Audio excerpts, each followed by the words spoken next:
예. 다들 한 주 잘 지내셨습니까? 예. 저번에 한 게 우리가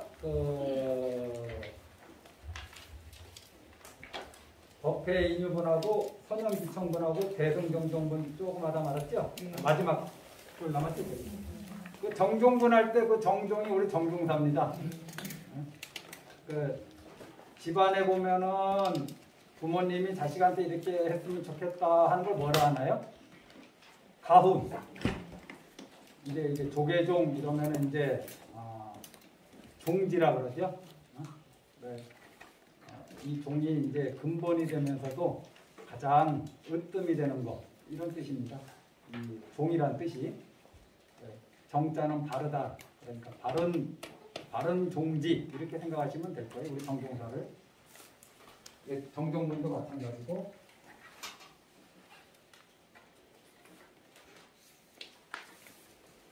자, 몇 페이지냐?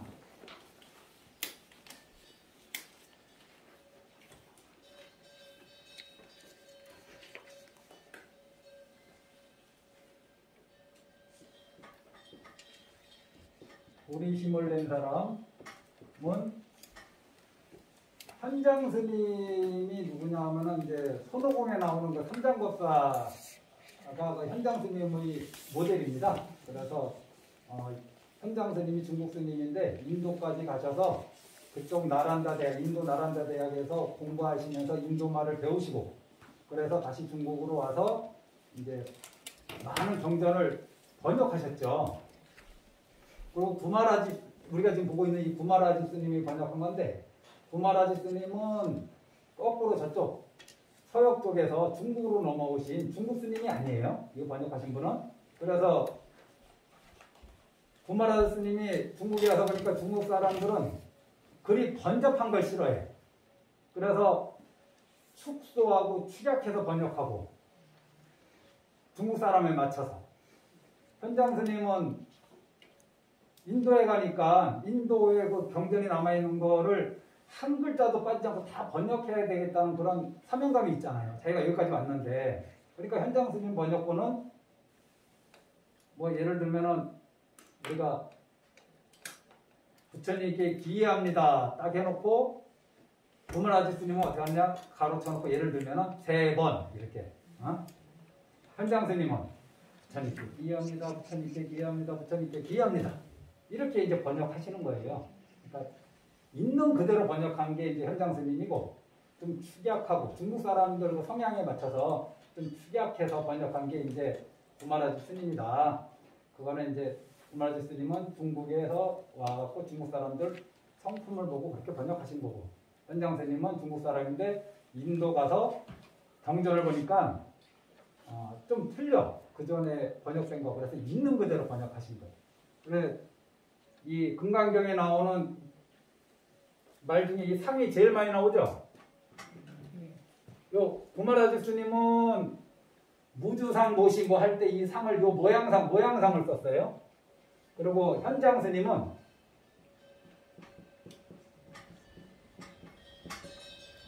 이거 생각할 상을 썼어요.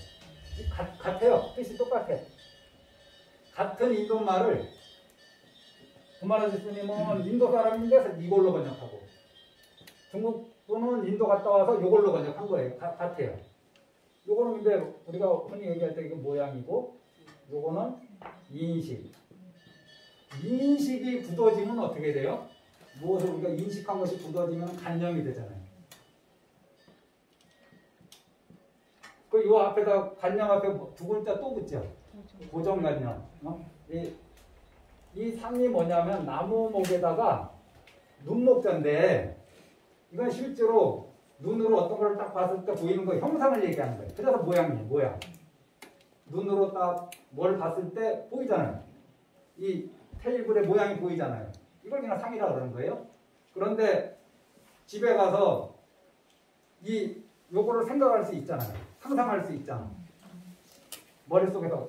눈으로 본 건 아니지만 아까 본 거를 상상할 수 있잖아. 그래서 마음에 그 모양을 떠올리는 거예요. 이걸 상상한다. 상상한다.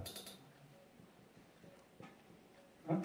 그리고 그 모양을 드러낸다 해서 표상이라고 그러기도 하고, 이거 막 나중에 오온에서 이 상을 보면 뭐 표상이란 말도 나오고 뭐 여러 가지 말 나오는데 다 이게 이 표가 이게 우리가 물에 이렇게 떠다니는 거를 표류한다 그러잖아요. 물 위에 이렇게 떠다니는 거를 이렇게 드러내는 거. 그래서 그 모양을 머릿속에서 이렇게 딱 드러낸다 할 때, 그래서 표상이라는 말을 쓰기도 합니다. 어찌됐든 이 요상을 쓰든 다 간념이란 뜻이다. 어떤 모양처럼 아주 굳어진 간념. 그런 간념이다. 그런데 요상이 항상 이 간념으로만 쓰이는 게 아니라 뭐 몸에 대해, 부처님 몸에 대해서 얘기할 때는 모양을 얘기하기도 해요. 그래서 그때 요 상을 항상 간념으로만 해석하지 말고 30 이상이다. 부처님의 30 이상으로 열애를 볼 수 있느냐 할 때 그 30 이상 할 때는 모양이죠. 겉모양이죠. 자, 요 구마라지 스님과 현장 스님이 이렇게 좀 다르게 했다. 그리고 이 앞에서 이제 수보리 존자가 두 가지를 물어봅니다. 다 기억하시죠? 어떻게 머물 것이냐? 어떻게 머물 것이냐? 어떻게 항복할 것이냐? 웅운하죠? 운하항복기심. 어떻게 머물 것이냐? 보리심을 낸 사람은 어떻게 머물러야 되느냐? 그래, 보리심을 냈긴 냈는데 완벽하지 않잖아요, 이 사람이. 그냥 보리심만 냈을 뿐이야. 나 이제 중생으로 안 살고 부처가 되고 싶다. 나 깨달음의 길을 가고 싶다. 이게 이제 보리심인데, 보리심을 낸 건데, 그렇다고 해서 하루아침에 이 사람이 뭐 완전히 다른 사람이 되는 건 아니잖아요. 어저께하고 오늘 다른 거는 이런 마음을 하나 냈다 뿐이야. 여러 가지 번뇌들이 또 일어나죠. 그런 번뇌들을 어떻게 항복시킬 것이냐. 근데 현장 스님은 여기에 하나 더 번역을 넣습니다. 어떻게 수행할 것이냐. 그래서 현장 스님은 수보리 존자 세 가지를 물은 걸로 말씀하십니다. 현장 스님 번역본에는 어떻게 보리심을 낸 사람이 그 마음을 어디에 어떻게 머물러야 되느냐. 그러면 이제 보리심을 냈으면은 이제 수행을 해야 되잖아요. 어떤 수행을 해야 되느냐, 어떻게 수행을 해야 되느냐. 그러다가 번뇌가 치성할 때 어떻게 항복시켜야 되느냐. 이 세 개를 물고, 부처님은 이 구마라지본에서는 이 두 개를 물었는데 어떻게 수행할 것이냐에 대한 대답도 해주세요. 그러니까 이게 구마라지 스님은 요거를 축약한 거죠. 어떻게 머무느냐에 이미 수행이 포함되어 있다 이렇게 생각하신 거예요. 그래서 보리심을 낸 사람은 이거 굉장히 중요하기 때문에 요거는 좀 외웠으면 좋겠습니다. 37쪽 경전 보면은 모든 보살마살은 반드시 이와 같이 그 마음을 항복받을지니라. 항복받으라고 하면서 사실은 머무는 방법도 얘기하시는 거예요. 보살은 온갖 중생들, 대상이 온갖 중생들이에요. 온갖 중생들. 그러니까 대상에 대해서 제한이 없어. 차별이 없어. 대상에 대해서 제한도 없고 차별이 없어. 이거 사홍서원의 첫 번째가 뭡니까? 중생구경 서원도하고 똑같은 말이에요. 끝없는 중생을 다 제도하겠다. 중생무변이 대상에 대한 제한이나 차별이 없는 거잖아요. 그래서 이거를 작은 마음이 아니니까 나하고 가까운 사람한테 잘해주기도 바쁜데 나랑 상관없는 사람까지 이렇게 챙긴다는 게 이게 쉬운 일이 아니라 이게 평범한 마음이 아니에요. 좁은 마음이 아니야. 이게 강대한 마음이라고 옛날 어른들이 얘기했어요. 참 비교할 수 없을 만큼 강대한 마음이다. 대상의 제한이나 차별이 없는 거예요. 모든 중생이니까. 그 다음에 이 중생들한테 무엇을 해주겠다? 무효열반을 선물해 주겠다. 무여 선물이 됐거든요. 무여열반. 그러니까 중생들한테 뭘 내가 중생들에게 도움을 주긴 주는데 이게 자잘한 무슨 뭐 돈 100만 원 주고 뭐 빵 하나 사주고 커피 한 잔 사주고 이런 게 아니라 이들을 궁극적으로 깨달음으로 인도하겠다는 뜻이에요. 깨달음으로. 그래서 이거를 제일 으뜸가는 마음이라고 해서 제일심이라고 해요.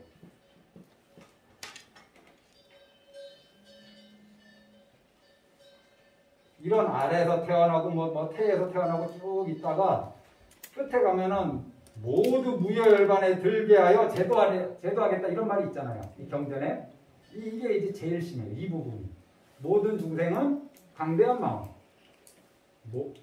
모두 무여열반에 들게 하여 제도하리라. 이거는 이제 가장 으뜸 가는 선물을 주겠다는 거잖아요. 제일 가는 선물을. 그러니까 제일심, 으뜸 가는 마음. 한 장 넘겨서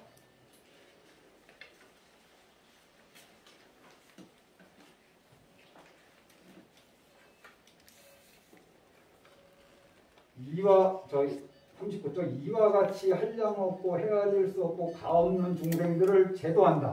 이거는 마치 무량한 중생을 제도한다고 해서 앞에 강대한 마음하고 비슷한 것 같지만은 사실 그게 아니라 제도하는 다른 사람을 나도 깨닫고 상대방도 깨닫게 하는데 이게 시간이 금방 걸립니까? 이 사람이 그러니까 무여열반에 들 때까지 절대 포기하지 않겠다는 뜻이에요. 이게 내가 마음을 중도에 태굴심을 내지 않고 포기하지 않고 끝까지 이 마음을 변치 않겠다. 그래서 이거를 항상심이라 해요. 변치 않는 마음. 변치 않는 마음, 그 다음에 태굴하지 않는 마음. 나도 물러나지 않을 뿐만 아니라 상대방을 깨닫게 하는 그 노력도 절대 내가 포기하거나 물러나지 않겠다.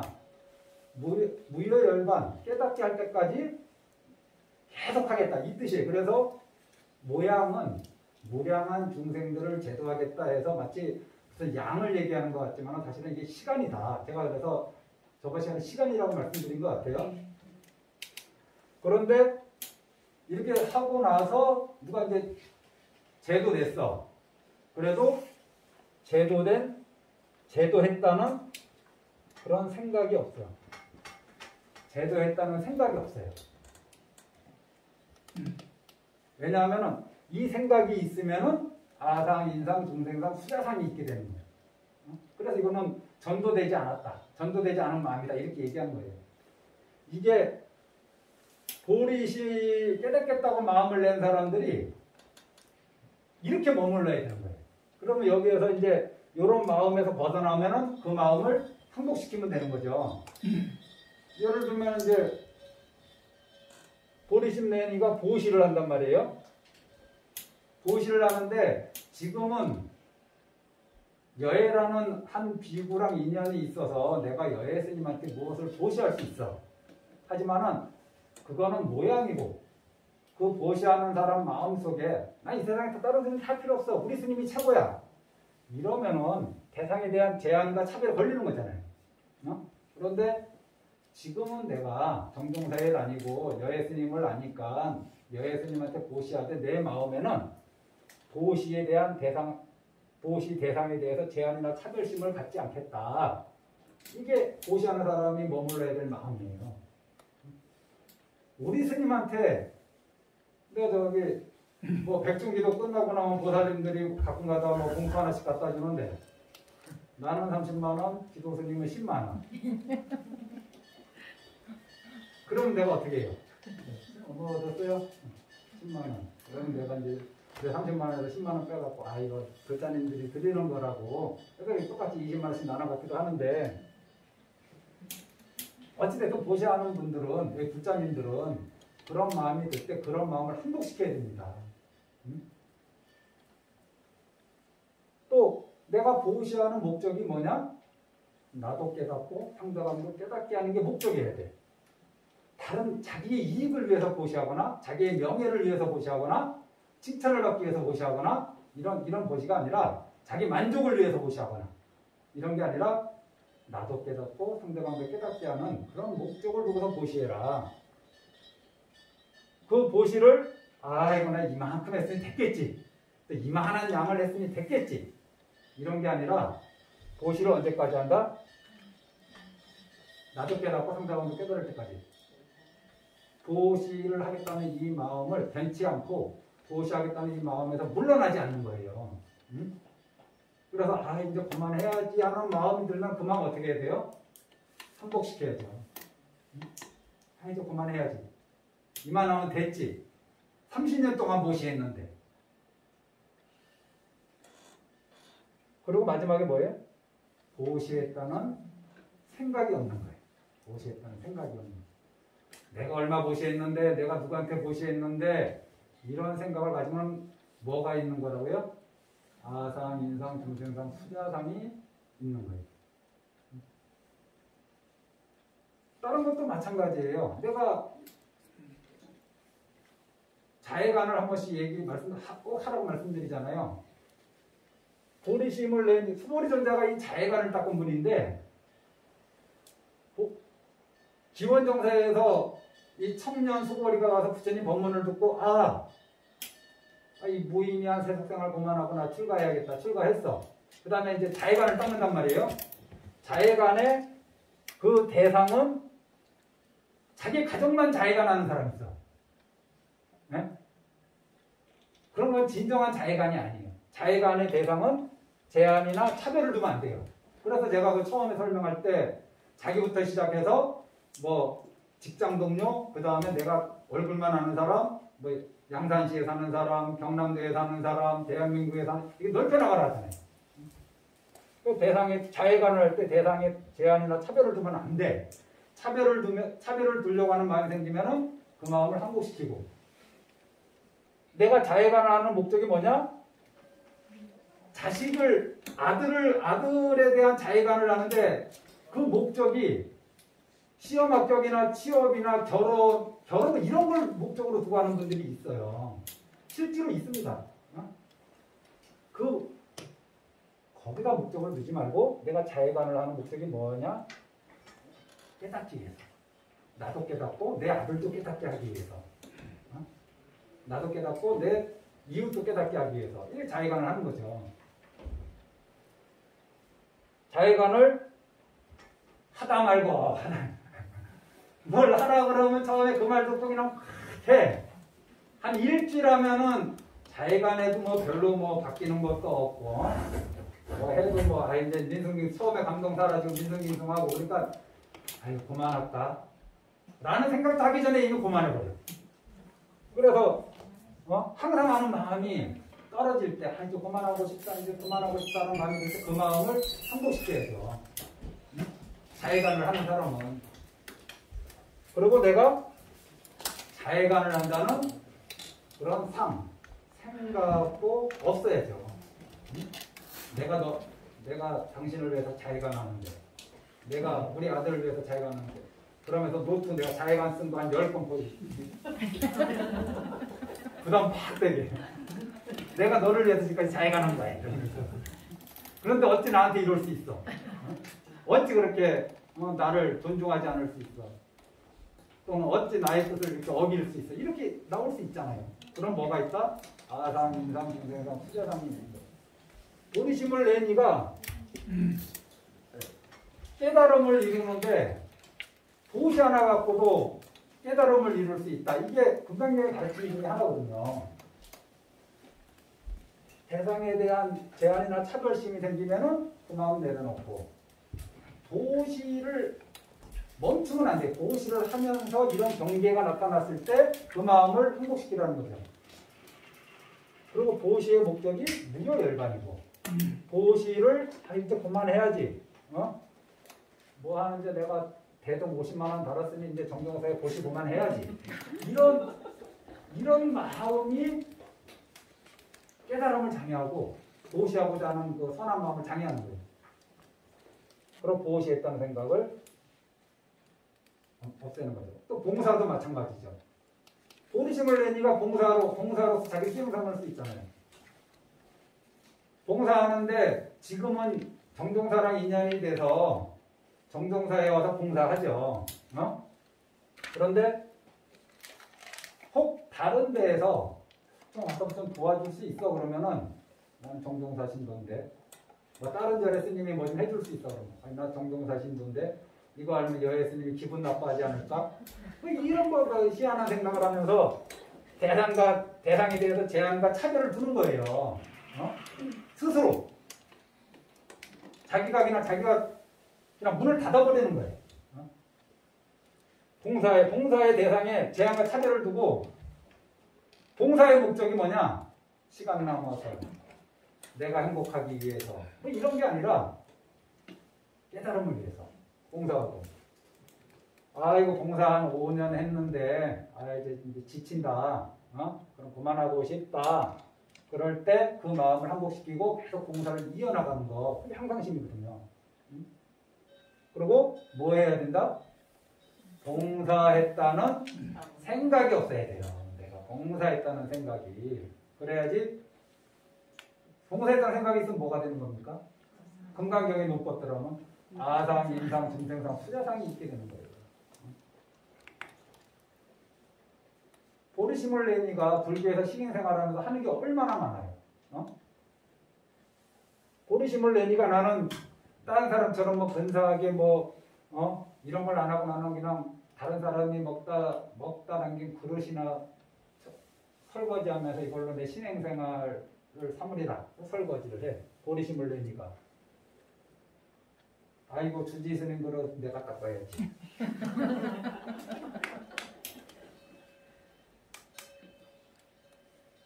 이거 남의 설거지 하다 보면은 가끔 가다 보면 사람들은 중생들은 설거지하는 사람을 좀 얕보거든요. 처음에는 자기가 좋아서 했는데 나중에는 자기가 좀 대접받지 못하는 느낌이 들면은 설거지하기 싫어지잖아요. 내가 이러려고 절에 오는 건가? 누가 설거지하라 그랬나? 어찌됐든 설거지하는 목적을 다른 목적에 두지 않고 깨달음에 두고 설거지 좀 전에 얘기했듯이 그만하고 싶다. 사람들이 나를 너무 얕보는 것 같다. 내가 이 설거지하니까 내가 사람 대접 못 받는다. 왜 그만하고 싶은 마음이 들 때 그 마음을 항복시키고 그리고 내가 설거지하는 사람, 내가 설거지했다. 이 생각을 없앤다면 설거지 하나 갖고도 깨달을 수 있다. 이게 우리가 신행생활하면서 요 마음에 머물러야 되고 요 마음과 맞지 않으면 요 마음을 깨트리는 게 있으면 어떻게 해야 돼? 항복시켜야 된다. 이렇게 이해하세요. 이게 저번 시간에 한 건데 매우 중요한 겁니다. 이게. 앞으로 불자로서 살아가면서 모든 신행생활할 때 뭐 하지도 않았는데 벌써 45분. 근데 금강경이 처음에 몇 가지 개념을 잘 잡아놓으면은 다음에는 쭉쭉쭉쭉 읽어나가도 됩니다.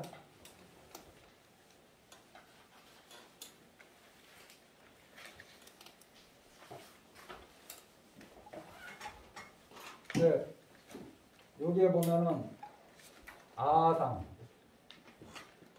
인상, 그 다음에 뭔가요? 중생상, 수자상. 이게 해석도 참 다양하고 나라는 생각, 사람의 너라는 생각, 우리 쓰는 뭐라고 그러나?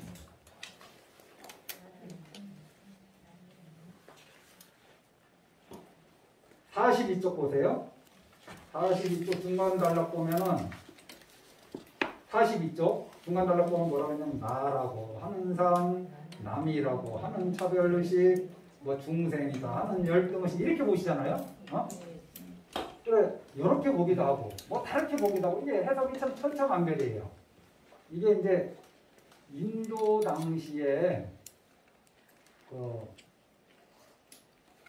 여러 가지 견해들이 있는데 부처님이 그 견해를 깨뜨리기 위해서 이제 이런 말씀을 하셨다라는 게 기본 전제입니다. 우리 지금 현대 우리의 마음으로 이걸 이해할 게 아니라 2500년 전에 인도에서 유행했던 어떤 견해들이 있어요. 그 견해들을 깨트리기 위해서 이렇게 한 것이다. 그래서 이 상은 아까도 말씀드렸지만 뭐라고 관념이라고 했잖아요. 고정관념. 나라고 생각하는 관념.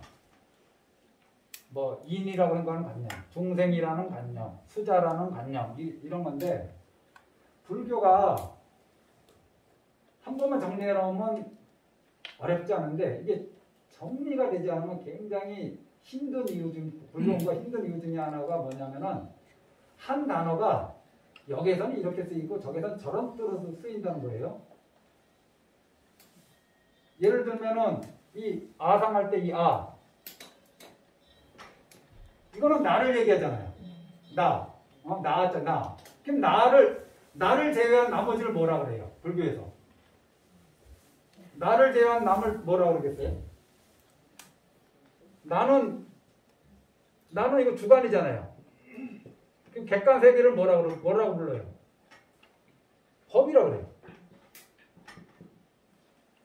그래서 자기가 공한 줄 알면 아공, 객관 세계가 공한 줄 알면 법공 이렇게 얘기한단 말이에요. 법이 뭐 공부를 하나도 안 했으면은 불교는 또 되게 쉬워지게 돼요. 법이 뭔가요? 하는 가르침이죠. 이렇게 해서 딱 끝나면은 심플한데 법에는 또 이런 개념도 있다라는 거예요. 색성형 미촉법 할 때 그 법이 그러면 부처님 가르침이냐? 응? 그래서 주관세계하고 객관세계를 크게 두 글자로 구별할 때 주관세계를 아라고 그러고 객관세계를 법이라고 해요. 그래서 내가 무아임을 알았어. 그러면 아공이라고 해요. 아무아. 대상, 나 외에 나를 제외한 여기 존재들, 이 존재들이 무아임을 알았어, 공임을 알았어. 그러면 법무아 또는 법공 이렇게 얘기한단 말이에요. 그러니까 아공, 법공, 아공과 법공을 같이 이해한 거를 부공이라 해요.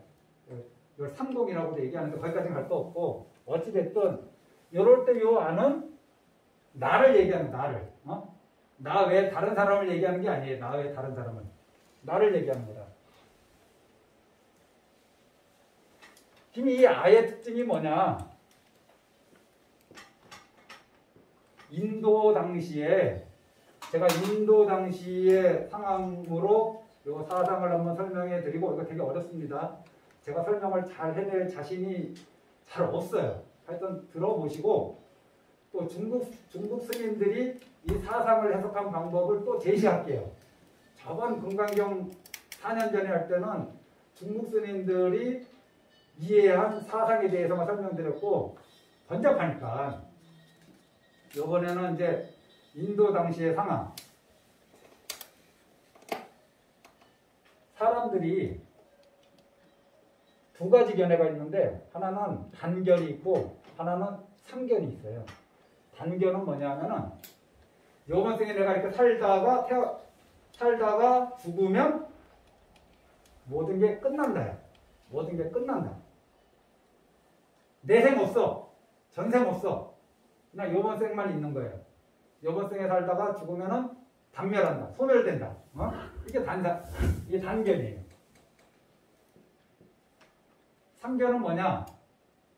이번 생에 살다가 죽으면 다음 생에 또 태어나. 태어나는데 삶이 이어진다는 거죠. 여기서 끊어지는 게 아니라 이어지는 거죠. 부처님은 우리 윤회를 인정하니까 상견이냐 그러면 그건 아니에요. 부처님은 이 단견과 상견을 다 부정하십니다. 그 부정하는 그것이 요 사상이에요. 단멸하지도 않고 계속 이어지는 것도 아니다. 그럼 무엇이냐? 나도 모르죠. 불자님들 정리해 보십시오. 하여튼 인도 양식에 이런 견해가 많았다. 근데 무엇이 끊어지고 무엇이 이어지느냐?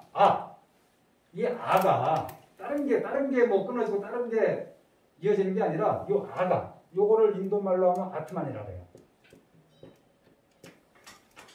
요 아트만은 아 할 때 요 아트마는 요 아트만의 아를 빌려서 아라 그런 거 아니에요? 이 아트마는 우리가 눈으로 무엇을 보고 우리가 살아가는 거는 경험하는 거잖아요. 눈으로 뭘 보고 귀로 소리를 듣는 거 이렇게 경험하는 거 배후에 있으면서 내가 눈으로 무엇을 보는 것을 주관하는 무엇인가 실제하는 것이 있다. 실제하는 내가 있다. 하는 나가 있다야. 내가 비록 지금 어떤 사람을 좋아해. 그런데 이 사람이 좋으면은 계속 좋아해야 되는데 살다 보면 싫어질 수 있잖아요. 싫어져. 이런 모양은 내가 이 사람을 좋아했다가 싫어해서 내가 바뀐 것 같지만은 그거 배후에 이렇게 내가 변화하는 그 배후에 변하지 않는 내가 있다. 본래의 내가 있다. 참된 내가 있다. 이런 건 거짓된 나고 상황에 맞춰서 내가 이렇게 하는 거고 진짜 내가 있다. 이렇게 생각하는 견해가 인도에 팽배합니다. 지금도. 이게 기본적인 인도의 마인드예요. 변하지 않는 내가 있다. 변하지 않는 나가 있다. 실제는 나는 변하지 않는 나예요. 네? 변하지 않는 나. 이게 아예요. 변하지 않아. 내가 비록 3살에서 7살, 7살에서 20살 되더라도 변하지 않는 내가 있어요. 모양은 바뀌지만 변하지 않는 내가. 그래서 불교에서 요즘 저는 이런 말을 쓰면 안 된다고 얘기하는데 템플 스테이에 제일 많이 붙어있는 글자가 뭔가요? 참나를 찾아서. 참나를 찾아서. 그러면 참나를 못 찾고 있는 그 나는 뭔가 거짓나잖아요. 거짓나. 사람들은 전부 다 현재의 삶에 만족스럽지 않기 때문에 이거는 내 모습이 아니야. 이거는 나는 이렇게 살려고 태어난 게 아니야. 나의 진짜 본래 모습, 본래의 나, 나의 참 나가 있을 거야. 라는 생각을 하고 싶어 해요, 사람들이. 현실이 너무 만족스러우면은 그런 생각 할 필요 없죠. 현실이 고통일 때 이런 생각을 하죠. 진짜 참나를 찾고 싶다. 이런 모양, 이렇게 막 살파여 헐떡거리면서 하는 내가 아니라 어떤 거에도 흔들리지 않고 바뀌지 않고 딱 합고부동하고 변하지 않는 진짜 내가 있을 거다. 그런 생각을 갖기를 원하죠. 그래서 이거 인도에서는 아트만이라는 말을 쓰고 우리나라는 이제 참나라는 말을 씁니다. 또 방편으로 쓰신다고 저는 믿는데 쓰면 안 된다고 하는 말 중에 하나가 또 주인공이란 말. 주인공하고 이런 말들. 마치 뭔가 실체가 있는 것처럼 얘기하는 거예요. 참나가 있다라는 거는 이거는 거짓나를 다 제거하면 뭔가 하나 있다라는 거 아니에요. 있다라는 거 아니에요.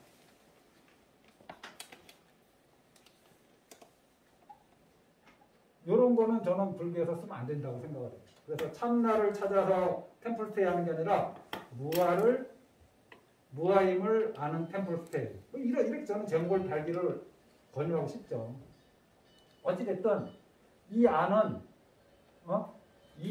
단견을 하든 요번 생만 살다가 사라지든 다 이 아트만이 있는 거야. 다음 생까지 이어지든 실제하는 나가 있다라는 생각. 이게 아상이에요. 인도에는 이런 생각이 팽배합니다.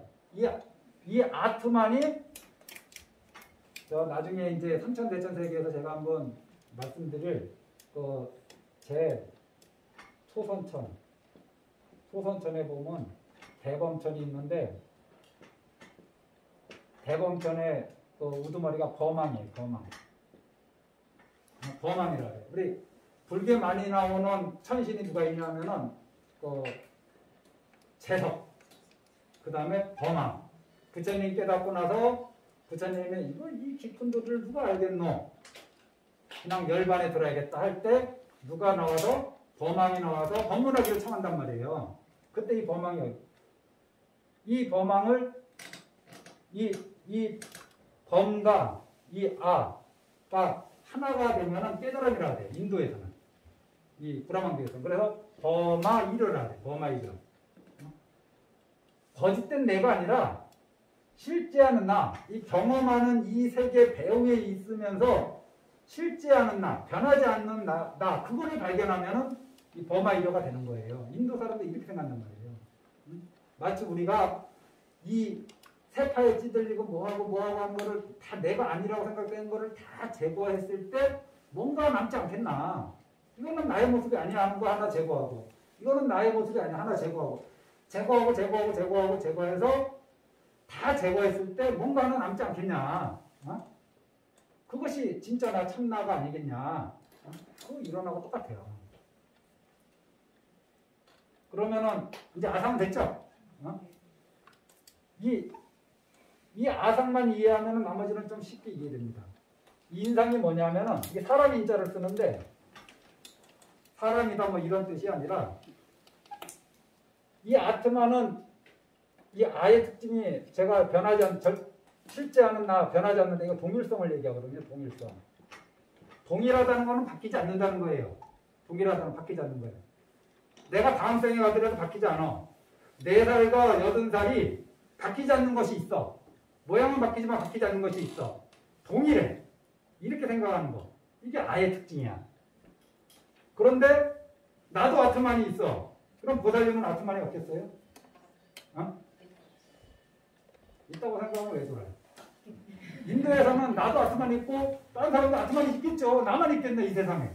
어? 나만 실제하는 나가 있고 남들은 다 실제하는 나가 없겠어요? 있죠.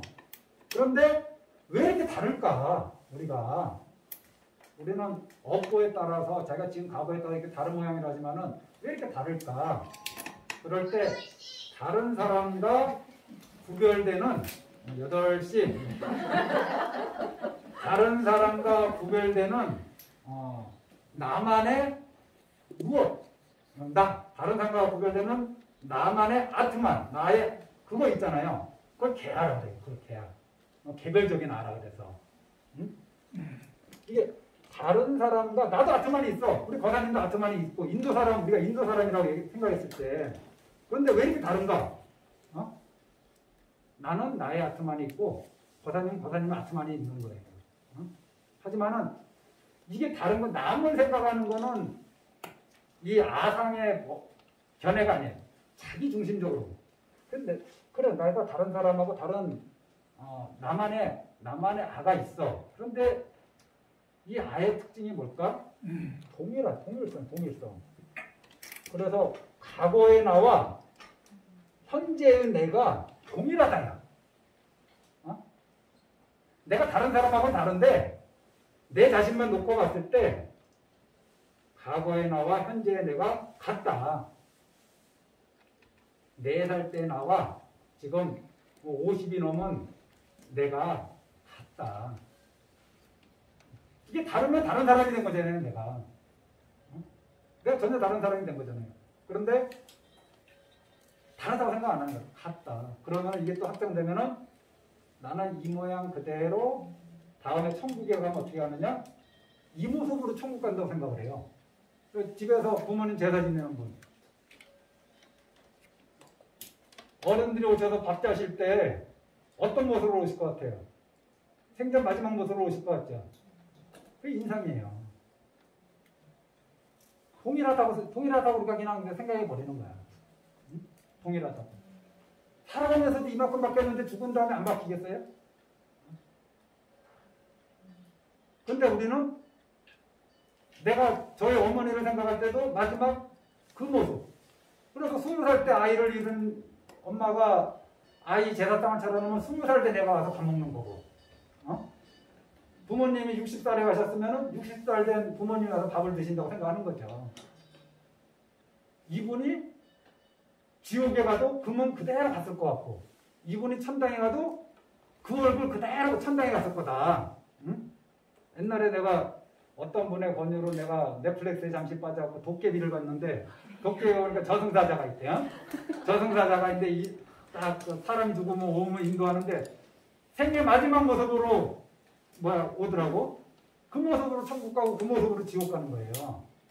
그게 인상이에요. 남과 다르긴 달라. 다르니까 다른 모습으로 오는 거지. 다른 모습으로 살지. 하지만 자기에 대해서는 동일하다고 여기서 동일하다고. 이게 아의 특징이에요. 이게 바뀌지 않는다. 바뀌지 않는 거. 아는. 이걸 인상이라고 합니다. 그거를 인도에서 그런 거 아니다라고 부처님이 깨트리기 위해서 인상은 그랬던 견해다. 아상도 그랬던 견해. 중생상은 뭐냐? 중생하고 똑같은 말이 뭐가 있냐면은 범부란 말이 있어요. 맞죠? 중생하고 똑같은 말이 범부란 말이 있어요. 근데 구마라지 스님은 이걸 중생상이라고 번역했고 현장 스님은 뭐라고 번역했냐면 유정상으로 번역했어요. 유정상. 그러면 범부의 반대말이 뭐겠어요? 불교에서 범부의 반대말이 뭡니까? 부처님이겠죠. 성인들.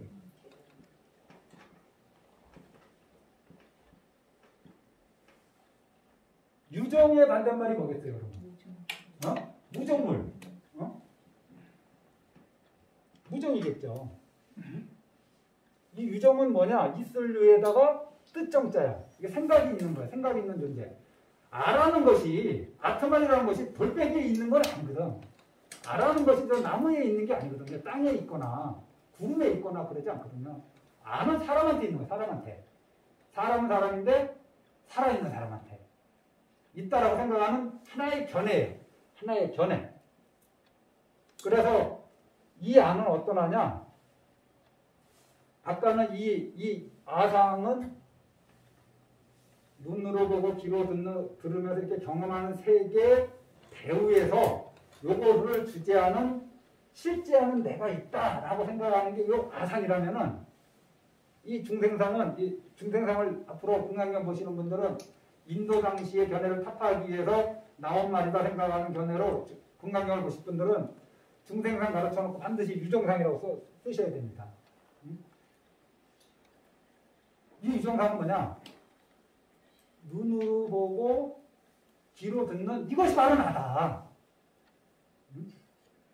달리 내가 있는 게 아니라 이렇게 경험하는 그 존재가 나야. 경험하는 존재가. 맞잖아요. 그게 나 아닌가요? 밥 먹으면서 맛있다는 게 그게 나지. 누구를 보고 좋아하고 싫어하는 게 바로 나잖아요. 이렇게 태어나서 죽을 때까지 이렇게 경험하면서 이 경험의 주체가 누구냐? 눈으로 보고 귀로 듣고 하는 이 경험의 주체가 뭐냐? 그게 나야. 그게 나다. 이렇게 생각하는 게 유정상이에요. 유정상. 이건 인도의 견해입니다. 인도의 견해. 수자상은 영혼이라고 보시면 돼요. 다 뭐냐? 요거는 한생이지만은 이게 단견에 빠졌다고 볼 수 있죠. 한생이지만은 어찌됐든 실제하는 내가 있다. 그거는 그 실제하는 나는 뭐냐? 유정상은 경험하는 나. 매일매일 뭔가를 경험하고 살아가는 이 내가 진짜 나다. 이거 외에 다른 내가 있을 수 없다. 라고 생각하는 게 유정상입니다. 그리고 영혼은 말 그대로 신령스러운 혼이니까 이거는 영혼생만 있는 게 아니라 죽으면 영혼이 또 이제 몸 밖으로 하면서 이제 이동한다고 하는 그때 그거거든요. 목숨과 관계는 거니까. 인상은 나도 아가 있고 너도 아도 있고 너도 아도 있는데 내 아는 다른 사람과 좀 구별되는 나야. 저 사람도 나랑 구별되는 나고. 하지만은 이렇게 구별돼. 그래서 이렇게 우리가 다 틀려. 그런데 내 안에서는 동일해. 과거의 나와 현재의 내가 동일해. 금생의 나와 내생의 나가 동일해. 이게 인상이에요. 아상은 인도에 얘기하는 아상은 눈으로 보고 귀로 듣는 이런 경험 이거를 주제하는 내가 있다야. 전혀 다른 거예요. 이거 유정상과 틀려. 눈으로 보고 귀로 듣고 이렇게 경험하는 것이 나다와 눈으로 보고 귀로 듣는 것을 주재하는 내가 또 있는 거하고 전혀 다른 견해예요. 그래서 이게 인도에 이런 견해가 있으니까 부처님이 이 견해를 깨뜨리기 위해서 나라는 것은 몸과 마음으로 돼 있고 마음은 다시 수상행식으로 돼 있는데 이것이 다 인연소생이다. 나라고 실제할 만한 것이 없다. 그냥 무하다. 이거를 알려주시기 위해서 무화상, 무인상, 무중생상, 무수자상 이렇게 얘기하셨다. 이게 인도의 견해입니다. 40분만 해야 되는데 좀 지났습니다.